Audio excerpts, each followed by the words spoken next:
listening. You know what this is? I think why I'm so off-put on just how she's speaking about everything. It sounds like nobody has ever called her out on her BS before. I feel like if somebody said this to me, I would be like, shut up. Please stop.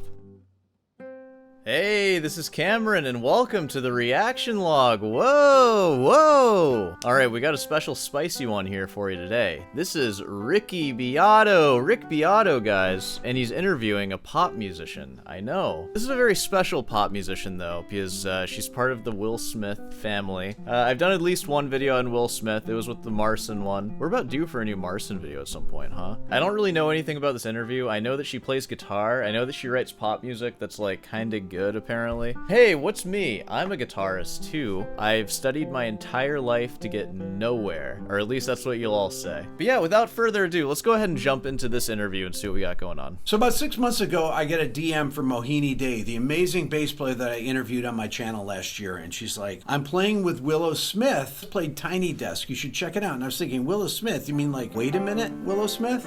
So I click on it, and I saw this.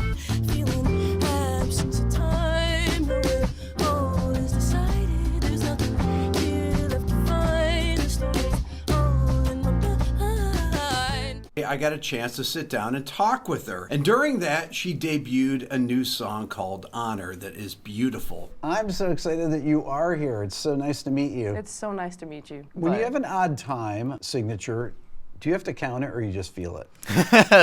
that's Rick is asking a question. He's like, are you a real musician or are you just faking your way through this right now? 1 2 3 1 2 1 2 1 2 3 1 2 1. Like, are you doing that? Weirdly enough, whenever I try to count it, it doesn't work. Dude, my students say that all the time. And that's because you don't know how to count it. You have to practice counting it to learn how to count it. Rick's like, yeah, I got you. You're fake. Like, I did some shows with just a piano player, my really, really good homie, Zach Tenorio. I'm sure that pianist was really happy with you not counting anything. I'm sure they had to count doubly for you. Out Zach Tenorio. He played the keys on Big Feelings. And I was trying to count it because without drums, performing Symptom of Life live without drums and just the piano was like, what am I doing? Rick's like, I'm so much better than you. Yeah, no, when I try to count without a drummer, I just count it. I don't know what to tell you. It just didn't work. And then once I just let that go and I was like, we're just gonna see what happens. This is like the most annoying kind of student here where you're trying to teach them something like super rhythmic and they're just like, I'm just gonna feel it out. Oh, so you're just gonna like play it wrong? All right, great, cool. Just play whatever you want then, I guess. A while back, you were talking about, maybe it was from an interview or something, and you're talking about before you played guitar, you didn't feel like you were you were like, oh, I'm just a singer. Talk about that whole. Dude, that is such an appropriate thing to feel if you're just a singer too. Boom! Shots fired. Also, feeling like more of a musician after learning electric guitar, that is funny. Thing. That's because I found that fascinating. The way that I started doing music was very, like, God bless my parents. They're thinking of like Michael Jackson. Yeah, dude, no kidding. The Smiths, your parents, I think God did bless them. Thinking of like Michael Jackson, Janet Jackson, like all these pop stars. And so they're like, okay, my daughter tells me she wants to sing. Okay, singing lessons, and like we're gonna get her into some dance lessons, and we're gonna hit it. You know what I'm saying? Yeah, and that's what aristocrats should be doing. And what's sad is hearing that they put you into pop stuff when they could have, as the American royalty they literally are. They could have found you the greatest classical teachers on earth, and they could just have them live in their mansion with you and just teach you every single day. I mean, this is how geniuses are born. It's sad to see this chance go to waste, but you know, it's fine. And now I realize, like, oh man, like I needed to be looking at videos of like Prince. Musicianship, I felt now looking back, could have been a really great anchor for me, because I kind of musicianship could have been a great anchor for you in music. Yeah. Rolled off and lost my way a little bit, feeling like, what am I doing? Like, I stopped doing music for a long time because I was like, what am I doing? Like, I'm not sure what I'm doing, actually. Like, it's not. What is that? What do you mean exactly? Like, it's not. Yeah, Rick's trying to get into that. Like, when you try to feel it out without counting, let's get to the root of that issue, right? What's going on there? In that heart place, in that, like, alignment place that. No, that's not where the counting happens. The counting doesn't happen here. Happens here. First figured out that I wanted to sing on my little garage band in my room. You know what I'm saying? Like, that place wasn't getting touched.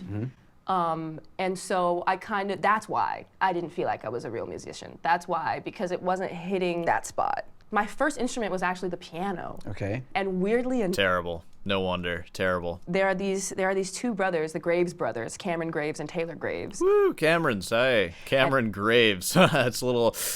They were really good friends with my family. They still are. Love you guys. Shout out to the Graves brothers and the Graves family. Beautiful musicians, just from like tiny, and now they're like pretty much just like savants forever. And their dad, who taught them, tried to teach me how to play piano. What do you mean tried? What does that mean? I mean, Dude, Rick, calm down, Rick. Dude, you're like salivating, Rick. Stop. This isn't fair at this point, Rick. this man is a titan of music, like Mr. Graves. Titan. Dude, she just knows everyone on Earth. She's gonna do like a Cameron from Sore Hands. She's gonna do one of those halfway through this, I swear. And titan of just like understanding the piano. And I just wasn't there yet. Like I wasn't. Well, what kind of stuff was he doing? Was he making you read music and things, and you're just like, Oh, that's hard stuff. Yeah, that's tough. boring. No. My mind wasn't tapped into the rigorous nature that it. What is she talking about? This is so weird. She has this like fantastical way of talking that I don't fully understand what she's really talking about. Like how do the commenters feel about this? Oh god, yeah, everybody just loves her. I feel like everyone's a sucker for just a rich person who just speaks in a way that's like vaguely humble. I don't know. There's just something about like I hate to be a hater right now, but there's something about her attitude that's just so weirdly humble that it just kind of rubs me the wrong way and it makes me want to make fun of it. I don't know. That could just be like a character flaw in me. I'm sure it is. I'm sure all of you freaking hate me for that. The rigorous nature that it takes at that time. Right. And how old were you then? I was probably like maybe 10. Okay. 9, 10.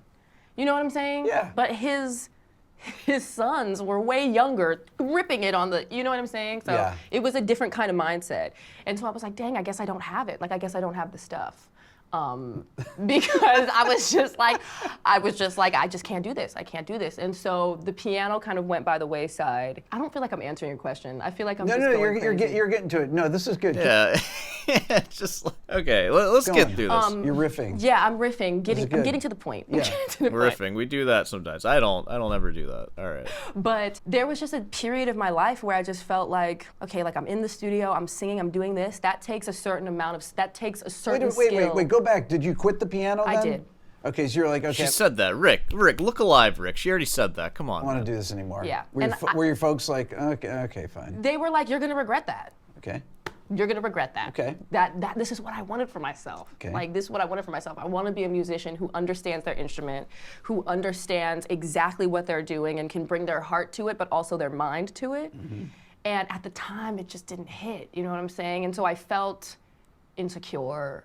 I felt just lesser than. I was like, I was 12 at the time too, and I felt insecure. Okay, this is a real freaking crazy story so far. I don't know. There's just something about this. Like, how old is she even in this interview? Oh, she's 24. Okay, so she's 2 years younger than me. Dude, Jaden is my age? Whoa! Dude, I thought he was like 14. God dang. All right, Willow is 24. That's how old my girlfriend is. She's speaking like she's like 1,000 years old right now with all the like experience and stuff that she's talking about.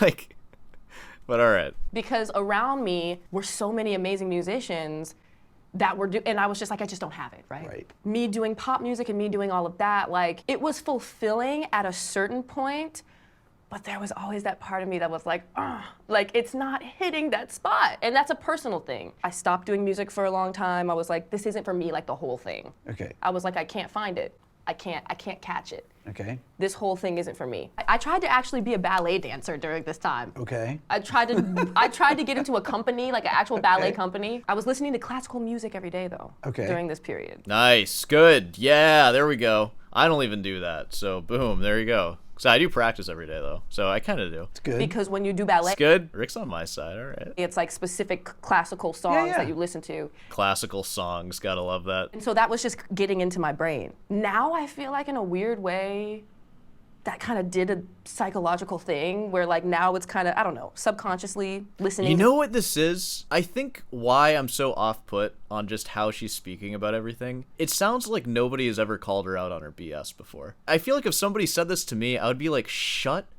up. Please stop. Oh yeah, you listening to classical music really changed something in your brain? You're freaking 24. Shut up. How long have you been listening to classical music? Like 2 years? Jeez. I don't know. Like, I think that's what's off-putting about it. It's that we were just watching a person who has never been told no. She had to decide that these things weren't for her. Nobody told her, like, you suck. You're bad. And even in the freaking comments, everyone's like, we love you, Willow Smith. We love you. I think that's what's off-putting about it to me. Yeah, feeling like I'm not having the stuff makes me want to cry. Don't cry for Willow Smith. Do not. Save your tears for someone else. Are you kidding me? It's nice to see a young musician that is so creative and aware of it. Her voice is fantastic. Yeah. What a talented young lady. Nobody will ever say anything bad. Dude, everybody loves her. I guess I'm the only hater. And you know what? Most people I make videos about, I don't actually hate. And obviously, I don't hate her either. I am off-put by her so far. It's like a weird interview. I don't know, subconsciously listening to classical music for hours and hours every day. Just classical music. Just, I don't know what. Just freaking Mozart greatest hits, whatever. I don't know. But yeah, I was like, not doing this. This isn't for me. See, Rick, ask her, like, what? Who are your favorite composers? Who do you like to listen to? Because she's just talking, and I feel like she said this before to people, and everyone's just like, oh, wow, that's amazing. You listen to classical music. Nobody was like, who? Who'd you listen to? What are your favorite pieces? Let's hear them. What do you like about them? Like, I feel like she's just saying stuff. Ugh, I don't know. It just kept calling, because when your passion is your passion, you can try to run away from it, but you can't run away from it. Oh my god, she speaks like she's in a freaking rom-com and she's giving a monologue. Ugh. Your passion, it's your passion, and you just can't run from that. Like, okay, yeah, jeez, alright. It's like making me sick. So then I got back into it, and just now recently, like I've been just like trying to find it and putting my heart into it, you know what I'm saying? Like, Rick is being so freaking cool right now. I'd have a giant frown on my face if I was in that room. I would just be like sulking. I'd be so annoyed. Oh man. Really like finding that, speaking about things that like really matter to me, but that other like technical side of it, I just felt like it was lacking. Wow, you felt that way? Man, finally. I'm sure nobody told you either. You just had to, like, figure that. That's the sad part, dude. So you know how many people call me bad every single day? Like, so many people. I met Chris Griotti. We made Coping Mechanism together. And watching the way his mind worked and how he would take my ideas and, like, synthesize it. Make them good. That didn't quite do it for me yet, but that put me on a trajectory of, like, okay, a door is open closer to where it hits that spot, right?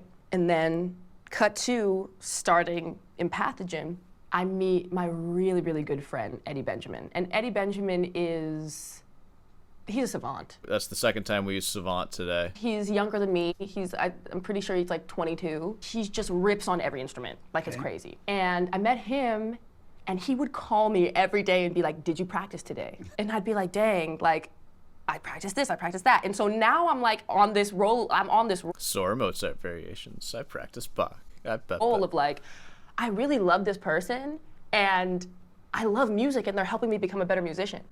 And then we made a bunch of music together and it was so beautiful. And No Words 1 and 2 is a song that we made together. Alone, which came out before Empathogen, is a song that we made together. I Know That Face. Empathogen.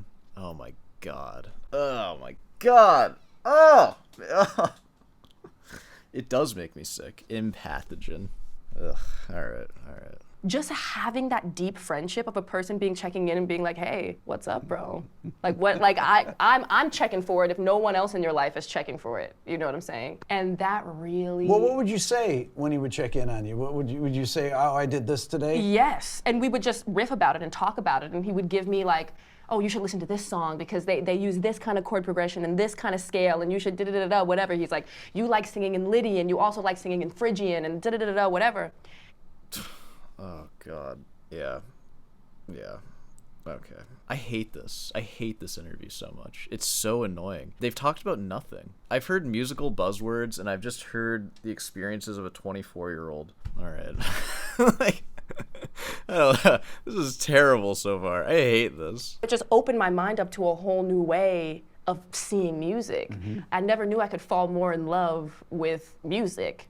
And so, I don't know, now the craft, I'm just like, that's, tell me about that's the part that was missing. Okay, so you play guitar, you play bass and things like that. Yeah, let's get to that part. Let's How see. did you just get started with that? Did you just get a guitar and you start learning how to play it, or what? No, weirdly No, enough, of course not. What kind of a guitar origin story would that be? You get a guitar and play it? around 14. That's too old. You'll never be a virtuoso at that age. Everyone always is like, this is so ridiculous. Like, why did this inspire you? Could have been Jimi Hendrix. Could have been all Just name everyone I've reacted to. Could have been Tommy Emmanuel. Could have been... these other things. But weirdly enough, Oh no. it was a Michael Cera album. Okay. And Michael Cera's not a musician. Michael Cera, I mean, he is. He is. But Michael Cera is mainly an actor. You know what I'm saying? And I was like, dang, but I listened to this Michael Cera album and it's all just like him playing acoustic guitar and it's very like DIY. And I was like, why does this make me feel like I want to go get an acoustic guitar right now and just like go for it? And so around 14, that's what I did, and I've been playing guitar ever since. Did you teach yourself then? I've had a few teachers. Okay. Dude, you teach yourself. I hope to God she didn't, being a smith. They can fork over the $60 or whatever for a guitar lesson. For the first like 2 years, I was just messing around, vibing out. My album, The First, features me on a lot of songs, just like trying to figure out like what I'm playing, and you can tell it's really cute. The songs are beautiful, but it's like, oh, like, you know. I had one teacher who was a classical guitar. Woo, yeah, there we go. I wonder who it was. Who was Willow Smith's classical guitar teacher? It was like David Russell or something. Willow Smith did not have a classical guitar teacher. Caught in a lie, according to the AI overview. Uh-oh. Foot up on the thing, and it was, you know, all that. That's called the stool. And I don't believe her, though. I don't know if I fully believe her. Watch her posture as she goes to it. Classical. Like, just that. I don't know. I just feel like her, like, bending her wrists all over the place and fingers out like that. I don't know. I don't think this classical teacher did a whole lot. Because I know if I was going to fake classical, I would do this. Because that's how you play. This is, like, your hand should be relaxed. This is super petty, by the way, like what I'm saying. So, I don't know. I don't believe that these classical lessons were, like, consistent or that she, like, learned a lot from them. I think it was just kind of, like, screwing around classical. They used a footstool. I do believe that part. See if she tells us any details. A guitar teacher, and I had my foot up on the thing. Yeah. Her posture's all wrong. She's all leaning one side. It's like, you wouldn't be doing that if you actually took classical guitar lessons. You'd be like, oh, you know, I took classical guitar lessons. You'd be like this. Right? It was, you know, all that. And then I had so I had that teacher for about 2 years. Okay. And then I had like Wait, a classic. did you practice then? Oh. Yeah, see, Rick's on it. Rick is like, he's so thinking what I'm saying right now. Did you practice then? It doesn't seem like you did based on how you mimed it for me there. Yeah. Okay, all right. I mean, Oh, yeah. Oh, okay. Okay, yeah, she practiced. Yeah. the So classical. it wasn't like the piano lessons. This was like, okay, I dig the guitar, I'm gonna practice it. Yes. Yeah, I had been playing and having my own kind of relationship with the instrument for a few years before. That's not good for classical lessons. I don't want to hear that. You have your teacher's relationship with it. feel That's like better, yeah. Yeah, I feel like that kind of solidified like. It's not about the teacher, like it's about me and my instrument. You know what I'm saying? Yeah. But I had a Yeah. classical guitar teacher, nylon string guitar teacher Yep. That's, yep. for 2 years, and then I had like a really like classic rock like guy who like Oh, God. All right, whatever. Just move on. really just loved Led Zeppelin and like ZZ Top and just like all Hey, she gave some specific artists this time, though. All right. She didn't say, like, my classical guitar teacher really liked Barrios and Bach. these guys, and he taught me like some really fundamental riffs that I Like what? Like what? just didn't know, you know what I'm saying? Because I had been playing whatever I wanted and like weird classical shit for so long. And so that kind God, that's so hurtful. You think I'm being mean to her? That was hard for that was mean to me. I was hurt by that one. Just weird classical stuff. It's like the least weird stuff ever.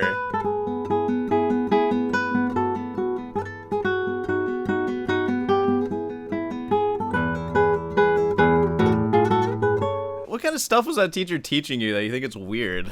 It was just all Ponce. It gave me another way of kind of thinking about guitar. Yeah. And then after... I'm glad that you got your fundamentals down with the rock teacher. That's really great. You're really led astray with that classical teacher, it seems. It's sad. After those two, I've been vibing on my own ever since. Okay, you like jazz as well. Oh, yeah. Now, how did you get into jazz? Let's see. Rick is like smirking about this. Man. Well, obviously as a kid, my mom would play Ella Fitzgerald and Sarah Vaughan and all that Never heard of him. stuff, but it was just like, oh, this is what my mom listens to, you know what I'm saying? Like as a child, it wasn't like, oh man, light bulb, you know what I'm saying? But a few years ago, me and my really good friend, we took a trip down to Napa Valley, Okay. and it's the sunset, having a little glass of wine, looking at the sunset.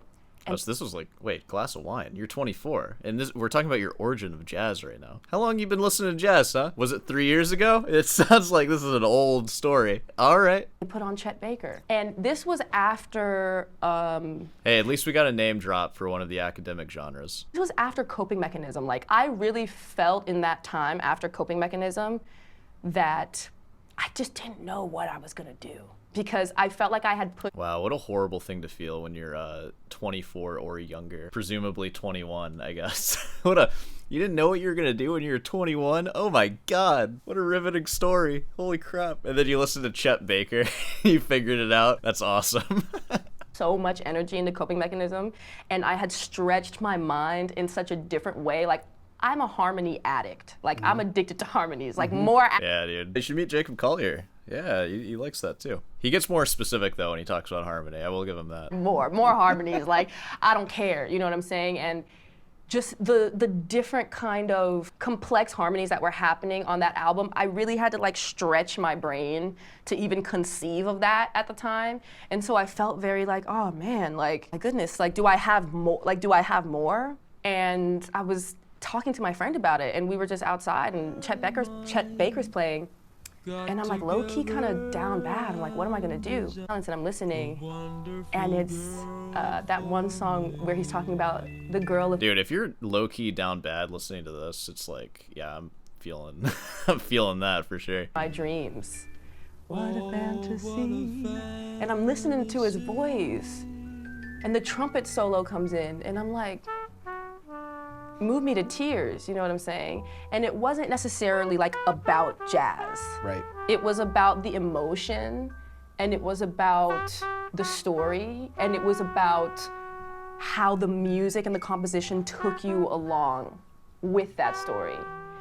And Yeah. then I just... So we get to hear about how a person was moved by moving music.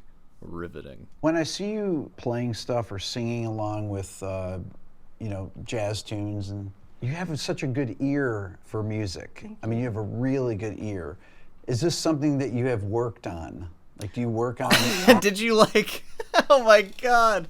He's just trying to suss out if she's serious or not, and he already has the answer to it. I bet it's gonna be like, yeah, I really worked on it. I, like, sang a lot. I didn't seek professional teachers, really, or anything. But I hung out with a lot of, like, pro musicians just because I have insane access, and they kind of taught me stuff, I guess. Like, it's not gonna be what you want to hear, Rick. She didn't, like, take classes or anything. You work on improving your ear all the time. Oh my goodness. Your pitch is so good, your singing pitch. And so watch her tiny desk. Oh my goodness. Her tiny desk is amazing. Your rhythm, everything, your phrasing is so good, but your pitch is so good. Okay, so I've had the same vocal coach. Okay, I eat my words. Sorry. She had a teacher. Boom. All right. Tim Carter. Shout out to Tim Carter. For about like 13 years now. Okay. Like 13, 14 years. Hey, well, it takes 12 years to make a classical guitarist. A rock and roll guitarist can be turned out in 12 hours flat. The classical player must devote at least 12 solid years to patient study. Too bad you didn't stick with your classical guitar teacher. My voice is my first instrument. Like Yeah. that's the thing that I've put the most time into, the most effort into. It's seeming like it's really showing, and that's really inspiring to me to just like sharpen it even more and more and find new avenues and new ways to use my voice. But yeah, like that's my first, like, I've been hitting it hard for many years. You know, I know why I don't like this. She is a singer, and I've met a lot of singers. I've met jazz singers. I've met a lot of classical singers. They all freaking talk like this. They talk about every life experience they had. It's just freaking so meaningful, and it's just like, okay, cool. Very cool. All right, I'm going to cut this one off early because I'm getting a little hot. It's like warm in my apartment because I turned my AC off to film this thing. I think I'll maybe watch the rest of this sometimes. Based on everything I said, I'm going to get absolutely eviscerated today, and I might lose it all on this one because in all honesty, she seems like a really sweet person. Like, she seems really nice, but man, it is just rubbing me the wrong way. I just really find it aggravating. She just speaks with the kind of humility that you gain from just living a full life of trying and failing, but just without the trying and failing part is what it seems. Like, it just is annoying at a certain point. Like, it almost feels like a character. I don't know. I'm sorry. I'm gonna get, like, eviscerated for that. All the comments are nice. I gotta admit, I went into this interview with the perspective of an older musician, judgy and cynical because she's so young. The thing that hooked me was for her enthusiasm for music and her craft. I just don't fully buy it. Like, yeah, it sounded like she's a good singer, and, like, props to her for that. But, I mean, what a talented young lady. I'm so glad she made her own path because I think musically she surpassed both her parents. What is her path? Just, like, becoming a pop musician that, like, makes music? Okay, that's enough of that. Sorry, guys. I know I'm being a jerk. A lot of you said that I went easy on Jimi Hendrix in this one. I think maybe I went a little bit harder on Willow Smith than this one. I don't know. I feel like I just have a soft spot for Jimi Hendrix that I just don't have for Willow Smith. But, anywho, let's go ahead and wrap this one up here. So, if you made it this far, be sure to subscribe and leave a like. Guitar lessons are full right now, but still feel free to send me an email, and I'll put you on the waiting list for that. Classical guitar lessons only. I'm not going to teach you any of this stuff. Head on down over to Rootin's Delight for some merch, and I will see you in the next one.